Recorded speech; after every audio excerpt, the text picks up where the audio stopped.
Thank you,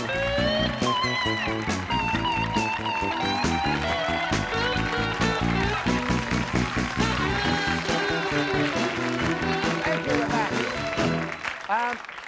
My next guest, some people think this guy's a genius. He's one of the most innovative performers, has never been mistaken for a Gatlin brother. He is really something to hear and see. Will you welcome Gilbert Gottfried? Gilbert.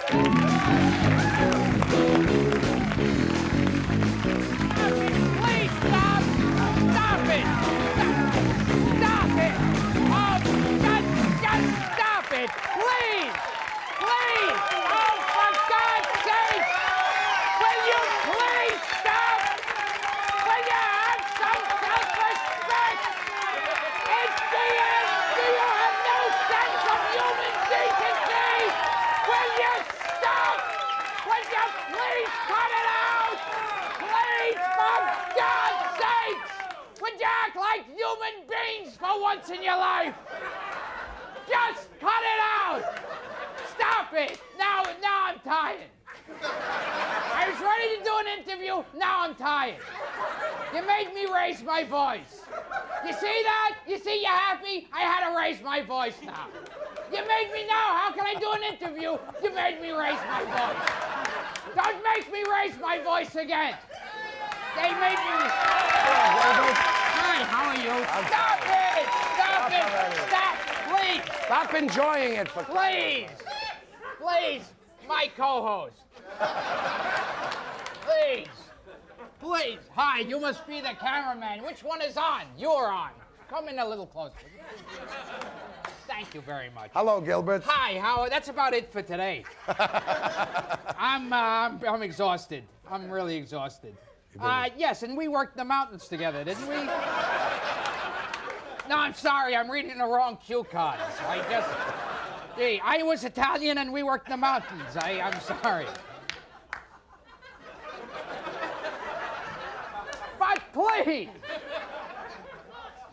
So basically, as you know, I'm here to plug my new biography that's coming out in the stands any day now, to reveal the fact that all of my parents and my whole family were alcoholics.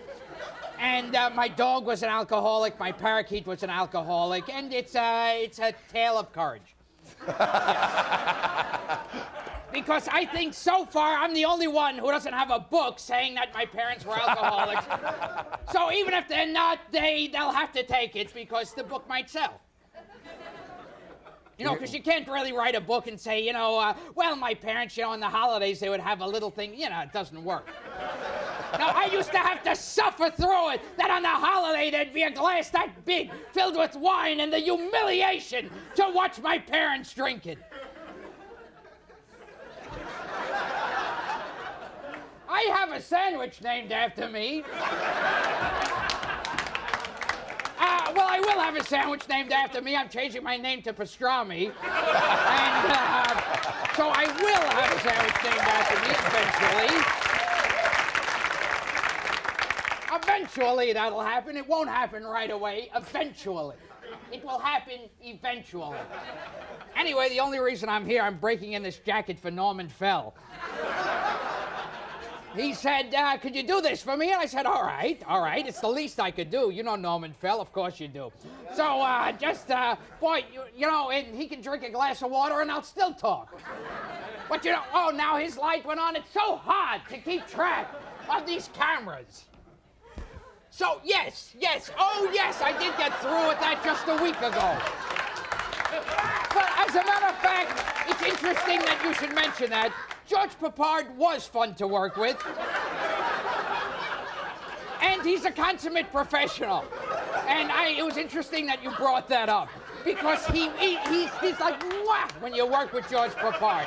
And when you work with Elizabeth Ashley, forget it. Forget it what it's like working with her. It's just a wonderful thing. It's just a wonderful thing. Oh, Beverly Hills Cop 2? Yes, I was in that picture. Yes, that was about a year ago, Robert. Yes, you remember. Yes, and what was, The Cosby Show. Yes, The Cosby Show I worked, that was right after Beverly Hills Cop. Snow. Right when I came, please, you're interrupting. So it was right after Beverly Hills Cop 2 was The Cosby Show. And, and I'll be doing Showtime at the Apollo pretty soon. I'm at a point in my career where no white person will work with me. It's just, it's sad that way. It's just, I wish they'd bring back Shaft movies. Shaft goes to Africa, Superfly, TNT, anything like that. Cotton comes to Harlem, anything. Did you say anything? Yes. Yes, I would say anything. As a matter of fact, it's interesting if you can hold that thought.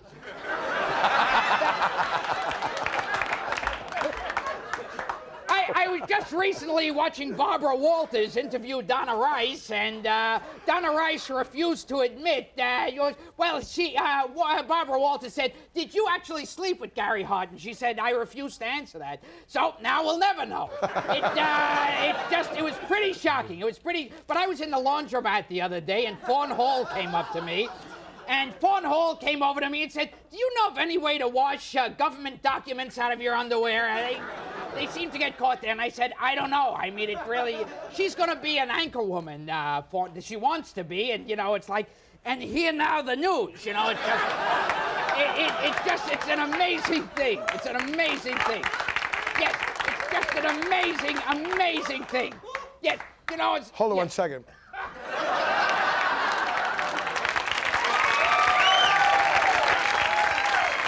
Go ahead. You must be exhausted. I am. Yes, it's just as I was just watching Koppel interview Kurt Waldheim, which was very interesting because part of his big defense was saying that he was 20 at the time of World War II, and which is understandable. You do a lot of crazy things when you're 20, and so. I mean, for God's sakes, let's leave Waldheim alone. He was 20. He was 20 years old. We all do nutty things at that age. When you're 20, you do things. You go, "Mom, I'm going out. I'm going to hang out at the mall, have a milkshake, and possibly, round up villages and kill them." And I know that about Kurt. I know that. Kurt is wacky that way. He's a wacky guy. And he even said that, he said that he didn't remember, he said. Yes, he didn't remember. Which is an easy thing to forget.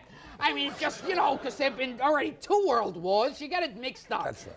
And he said, what about, everything I feel that I got to tell my grandkids that, they say that I'm a Nazi, which is pretty embarrassing, When you're a Nazi during World War II, and then you got to tell your kids about it, and they're annoying. It's tough. It's tough. What do I have to plug? Absolutely nothing. But May I say one thing? No. Gilbert, Yes. you're a host's dream. Yes. This is the easiest job I ever had, and one of the most enjoyable. Yes. But as a matter of fact, right now, please, that's enough for now.